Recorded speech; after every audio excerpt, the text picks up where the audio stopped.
फिर हमने ये कहा कि 1 लाख परिवार जो सबसे गरीब है उसका हमने कोई पैमाना नहीं रखा कि इतनी सीमा से नीचे। हमने कहा जो न्यूनतम आय के हैं उसका सर्वे हमारा चल रहा है, इनकम का वेरिफिकेशन। जो न्यूनतम होंगे वो न्यूनतम की सीमा 10,000 तो खैर नहीं होगी, 25, 30, 50,000 रुपया कुछ ना कुछ निकलेगी। तो उन 1 लाख परिवारों को मुख्यमंत्री अंत्योदय परिवार उत्थान योजना, इसमें से उनको काम दिलाएंगे। कोई सरकार उनको पैसा देगी ऐसा नहीं है, पैसा तो 6,000 रुपया जो देना है स्कीमों का देना है, लेकिन उसमें से कोई काम करने वाला परिवार का व्यक्ति छोटा काम बड़ा काम कुछ ना कुछ करा के लाख रुपए से ऊपर उसकी इनकम साल की हो जाए। अभी तो 1 लाख का पहला टारगेट है, इसको हम 1,80,000 तक भी ले जाना चाहेंगे। बीपीएल से भी ऊपर उठे तो ये एक स्कीम हमने बनाई है। स्वामित्व योजना, ये भी अपने आप में एक यूनिक, लाल डोरा को समाप्त करके और हर व्यक्ति को उसका परिवार की यानी उसका जो मकान है उसके नाम हो जाए रेवेन्यू रिकॉर्ड में, उसका वो यानी एक मलकियत होगी तो स्वाभिमान से वो भी रहेगा, मेरा मकान है, मैं इसका मालिक हो गया हूं। गांव में हमने पहले शुरू की, देश भर ने अपना लिया स्वामित्व के नाम से, आज कई प्रांतों में योजना शुरू हो गई है। और अभी हमने शहरी स्वामित्व, जो जमीनें 20 साल से पहले म्यूनिसिपैलिटी से किसी ने लीज पर ली थी, अब वो आदमी 20 साल 30 साल 40 साल, कईयों की 2 पीढ़ी 3 पीढ़ी भी हो गई है, दुकान है मकान है लेकर बैठे हैं। आज लीज का पैसा देते होंगे सॉरी देते होंगे नहीं भी देते होंगे, झगड़े होंगे, लिटिगेशन होगी। तो हमने एक स्ट्रोक से ऐसे सबको उनका मालिकाना अधिकार देने के लिए योजना बना ली। एक फार्मूला बनाया कि इतने पैसे जमा करा दे उसके मालिक हो जाए। तो ये शहरी प्रॉपर्टी का स्वामित्व, इस प्रकार से ये योजना भी हमने बनाई। बहुत विभागों के विवाद बने हुए थे। एचएसवीपी जिसको पहले मुद्दा कहते थे, उनके मकानों की अनाउंसमेंट है और झगड़े हैं। फिर एचएसआईडीसी इंडस्ट्रियल प्लॉट्स के झगड़े, फिर मंडियां दुकान मार्केटिंग बोर्ड इनकी दुकानों के झगड़े। ऐसे सारे विभागों का एक योजना हमने माइनिंग की बनाई। विवादों का समाधान, जितने विवाद हैं बड़ी संख्या में हैं, उसकी कोई भी एक स्कीम बनाएंगे, वन टाइम सेटलमेंट स्कीम बनाएंगे, उसमें से उनको लाभ लेकर के और वो विवाद से बाहर हो जाएं, एक सुखी जीवन व्यतीत करें। ईज ऑफ लिविंग, अर्थात किसी व्यक्ति को अपने काम से मतलब है, काम के अलावा किसी और चक्कर में नहीं फंसा हुआ। आज तो यह कि हर व्यक्ति कोर्ट कचहरी के चक्कर में है, सरकार के दफ्तरों के चक्कर काटता है। ऐसे व्यक्तियों को उनकी समस्या के हिसाब से उनको निदान मिले, समाधान मिले, इसके लिए हमने विवादों का समाधान ऐसी स्कीम चलाई। कुछ नई प्रशासनिक इकाइयां, नए डिपार्टमेंट, ये भी हमने खड़े किए। जैसे प्रशासनिक इकाइयों में अभी तक हमारा शहरी डेवलपमेंट अथॉरिटी केवल एक गुरुग्राम की थी, वो भी हमने ही पिछले टर्म में बनाई थी। इस बार फरीदाबाद एफएमडीए बनाया और अभी पंचकुला पीएमडीए हमने बनाया। आगे भी बड़े शहरों की ऐसी हमारी योजनाएं हैं, लेकिन ऐसी सारी हम योजनाएं बना रहे हैं। पंचकुला का एक समेकित विकास इसकी योजना बनी है और वो धीरे धीरे स्वरूप बना ले रही है। हम सोचते हैं कि पंचकुला को भी मोहाली के बराबर इस शहर को लेकर के आए, ताकि मोहाली हमारे से आगे है, मानने में हमें कोई आपत्ति नहीं है। हमने गुरुग्राम पर जोर लगाया, पंजाब ने मोहाली पर जोर लगाया, लेकिन अब गुरुग्राम और मोहाली हम एक साइड में छोड़ता हूं, उसके आगे पंचकुला को आगे बढ़ाएंगे तो उस कंपटीशन में भी हम आगे कैसे बढ़ पाए। 4 नए विभाग बनाए हमने। Citizen resource information data department, creed, जो ये हमारा जो फैमिली आईडी का सारा विषय चल रहा है, ये क्रिड के अंतर्गत ही चल रहा है। और आगे जितने भी वेरिफिकेशन होंगी वो सब क्रिड के अंतर्गत ही होंगे। फॉरेन कोऑपरेशन डिपार्टमेंट, पहली बार फॉरेन का डिपार्टमेंट कभी किसी सरकार ने बनाया नहीं था। उन्होंने कहा नहीं, फॉरेन में भी स्टेट्स को सीधा डील करना चाहिए। इंपोर्ट एक्सपोर्ट है, या हमारे यहाँ के लोग रोजगार के लिए विदेश जाते हैं, उनको तैयार करना, उनको सुविधाएं देना। फॉरेन डेलीगेशन आते हैं, उनसे बातचीत करके इन्वेस्टर्स को इनवाइट करना, या हरियाणा से कोई बाहर जाकर काम करना चाहे उसको फैसिलिटेट करना। तो फॉरेन कॉर्पोरेशन डिपार्टमेंट हमने बनाया। हाउसिंग फॉर ऑल, प्रधानमंत्री जी की जो योजना है कि हर सिर पर, हर परिवार के ऊपर एक छत होनी चाहिए, उसका घर होना चाहिए।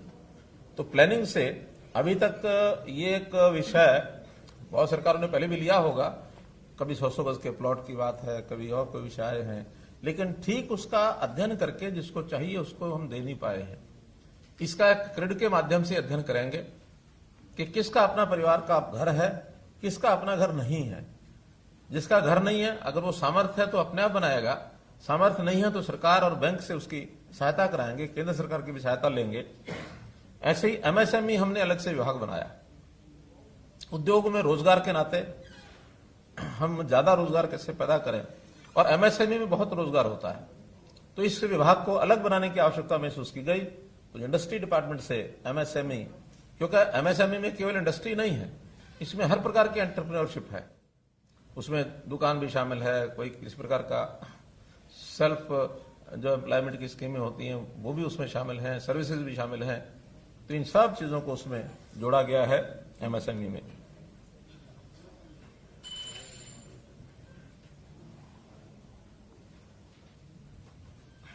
पानी, हमने पानी की गंभीरता को समझा और पानी कैसे बचाया जाए, क्योंकि हमारे यहां पानी का स्रोत जो है बहुत लिमिटेड है। हमारा जो अधिकार है सॉइल का, उस नाते से हमारा जो पड़ोसी प्रदेश है वो उसमें उलझा के रखा हुआ है। सुप्रीम कोर्ट में विषय है, कब सुलझेगा कब नहीं सुलझेगा। हम लगे हैं कि लगातार उस सुलझाने की ओर आगे बढ़ रहे हैं, और हमने उसमें सुप्रीम कोर्ट में निर्णय भी करवाया है। अब तो केवल एग्जीक्यूशन का है कि एग्जीक्यूशन केंद्र सरकार करे या कोई और एजेंसी करे, वो उस और आगे बढ़ रहे हैं। लेकिन फिर भी जो पानी हमारा उपलब्ध है, हम उसका मैनेजमेंट क्यों नहीं ठीक करें। तो हमने उसकी द्विवार्षीय जल प्रबंधन योजना ये बनाई है कि इन 2 वर्षों में, हालांकि इस पर जितना काम कोविड के दिनों में हम पर्याप्त नहीं कर पाए, तो इन 2 वर्षों में फिर भी पर्याप्त, चाहे वो इरिगेशन डिपार्टमेंट की योजनाएं हैं, चाहे पब्लिक हेल्थ इंजीनियरिंग की योजनाएं हैं, ऐसे सबके माध्यम से एग्रीकल्चर की उसमें योजनाएं हैं, पानी को कैसे बचाया जाए। योजना हमने शुरू की, किसान धान को कम बोए, मेरा पानी मेरी विरासत, 7,000 रुपये प्रति एकड़ देने का यह काम किया हमने। विश्व बैंक ने भी इसको सराहा है कि ऐसी एक योजना जिसमें से पानी बचता है। 94,000 एकड़ लैंड पर पिछली बार पानी कम बोया गया, यानी धान कम बोया गया। इस बार 2 लाख एकड़ का हमने टारगेट रखा है। छोड़ दो,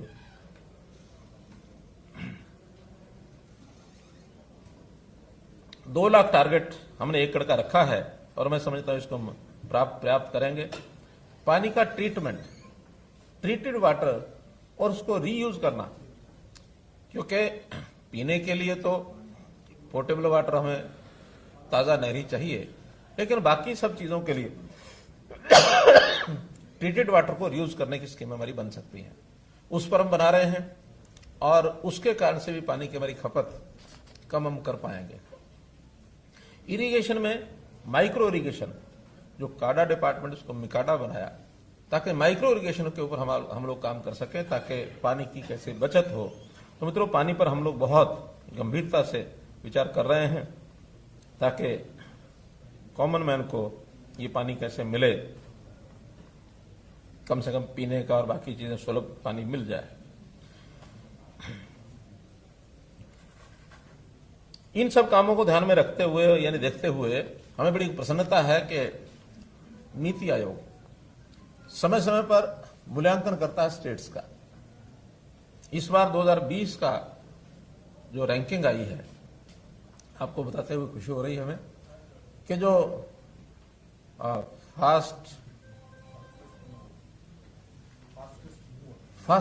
फास्टेस्ट मूवर, जो जिनकी गति काफी तेज गति से बढ़ रही है, ऐसे प्रदेशों में, बड़े प्रदेशों में हरियाणा इज नंबर 1।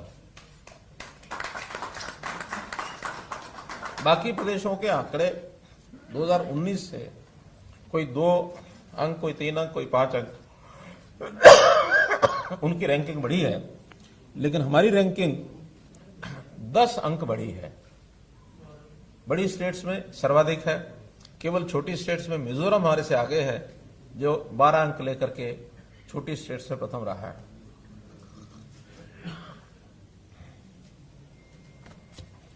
और इसमें भी हमने तय किया है कि अगले वर्ष इसमें और आगे बढ़कर के केरला को कैसे पकड़ें, क्योंकि केरला अभी भी नंबर 1 पर है टोटल मिलाकर। हमारे 67 रैंक है, उनकी 75 मार्क्स हैं रैंकिंग में। अभी भी हम 8 अंक पीछे हैं। जैसे इस बार वो 5 बढ़े हैं, हम 10 बढ़े हैं, 5 हमने कवर किए हैं। कोशिश करेंगे अगली बार उनसे हम पकड़ते हुए 8 अंक और उनके बराबर बढ़ जाएं। अगर वो 2-4 बढ़ते हैं तो हम 12-13 बढ़ जाएं, ताकि उनको पकड़ सकें।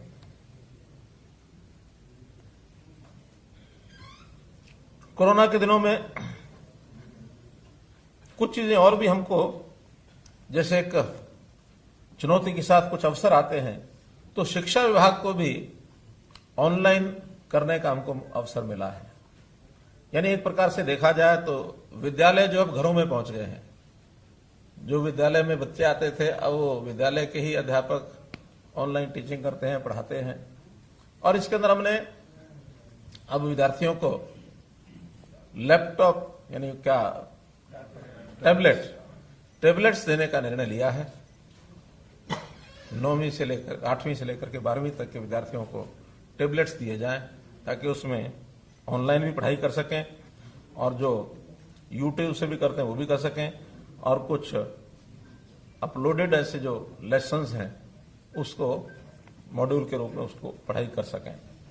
हमने आंगनवाड़ी और आशा वर्कर्स, मोबाइल दोनों को दिए ना, आंगनवाड़ी और आशा वर्कर दोनों को मोबाइल दिए हैं, ताकि फील्ड का जो डाटा है, अभी उनको कुछ को दे दिया, कुछ के भी चल रहे हैं, लेकिन दोनों को यानी मोबाइल देने की हमारी योजना है, ताकि फील्ड में जो उनसे डाटा लिया जाता है वो एप्स के माध्यम से और आसानी से डाटा दे सकें। तो इन दोनों को उस प्रकार का ये लाभ दिया जाएगा। शिक्षा को और वैल्यूएबल बनाने के लिए और इसको मजबूत करने के लिए, शिक्षा, देखिए प्राथमिक शिक्षा में हम थोड़ा अपने आप को कमजोर मान के चलते थे, लेकिन इस वर्ष में जो योजना हमने बनाई है उसमें चाहे संस्कृति मॉडल स्कूल की बात हो, प्राइवेट स्कूलों का मुकाबला करने के लिए संस्कृत मॉडल स्कूल जो है वो कम्पीट कर रहे हैं। इनकी डिमांड आने लग गई है गांव से भी, शहरों से भी।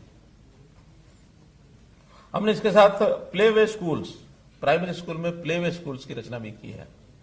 छोटे बच्चों के लिए क्रैच, इसकी खोलने की योजना बनाई है, ताकि अगर बचपन अगर मजबूत है तो ये मान के चलेंगे नागरिक अपने आप मजबूत होगा। तो इसलिए शिक्षा को मजबूत करने का भी काम हमने किया है। हायर एजुकेशन में विद्यार्थियों को लोन में बड़ी कठिनाई आती थी, इसको सुलभ किया है। अब हायर एजुकेशन का लोन वो गवर्नमेंट गारंटी पर मिलेगा, जितना जिसकी आवश्यकता पूरा मिलेगा। और साथ ही हमने एक फंड, एक गारंटी स्कीम बनाई है, क्रेडिट गारंटी स्कीम, कि अगर कोई बैंक लोन देता है और उसका वो वापस नहीं हो पाता, तो हमारी जो क्रेडिट गारंटी स्कीम है उसमें से उस बैंक को वापस दिया जाएगा। वापस देने की जिम्मेदारी तो उस विद्यार्थी की है जो लेता है और बाद में नौकरी के बाद वापस करेगा, लेकिन किन्हीं कारणों से वापस नहीं हो पाता तो बैंक को सुरक्षित करने के लिए हमने अपनी जो क्रेडिट गारंटी स्कीम बनाई है उसमें से वो पैसा उनको वापस मिलेगा। स्किल डेवलपमेंट यूनिवर्सिटी बनाई, पढ़ाई के साथ साथ स्किलिंग, इसको थोड़ा मजबूत करके और कैसे एक नौजवान को नौकरी मिले उस ओर आगे बढ़े, तो स्किलिंग का भी बहुत बड़ा लाभ हमको मिल रहा है। बहुत से इंडस्ट्रियल हाउसेस के साथ हमने एमओयूज किए, तो उस एमओयूज के माध्यम से और वो लोग स्किलिंग करके वहां प्लेसमेंट भी हो रही है। प्राइवेट उद्योग में जो नौकरी है उसके लिए एक बड़ा हमने काम किया, और वो है 75% reservation in private jobs, Haryana state की। थोड़ा इसमें उद्योगपतियों का थोड़ा सा जिसको कहना चाहिए कि विरोध शुरू में था, लेकिन अब धीरे धीरे वो इस लाइन पर आ गए हैं कि इस काम को हम करेंगे। उनकी ओर से अपेक्षा है कि हमें स्किल्ड, यानी एक प्रकार से जो फॉर्मल स्किलिंग है, सॉफ्ट स्किलिंग है, इस प्रकार की जितनी आवश्यकता है उतनी करा कर देंगे तो वो नौकरी में रखने के लिए कोई उनको कठिनाई नहीं है, दिक्कत नहीं है, वो देंगे। तो इसको एकदम फाइनल करने के लिए उसके रूल्स हैं वो बनाए जा रहे हैं और ये बहुत जल्दी इसको हम पूरा कर देंगे। इस प्रकार जितने भी डिपार्टमेंट्स हैं उनके विकास के काम एक एक करके हम, कुछ काम तो ऐसे हैं जो पहली बार हमने किए हैं और कुछ रूटीन के जो काम हैं हमारे जो विकास के हैं, जो उपलब्धियां हैं, वो सब काम चालू हैं। कोरोना के दिनों में भले हम प्रत्यक्ष जाकर के कई बार प्रत्यक्ष जाकर के भी उद्घाटन शिलान्यास करते हैं, उसको करने में हमें कठिनाई आई हो, ऑनलाइन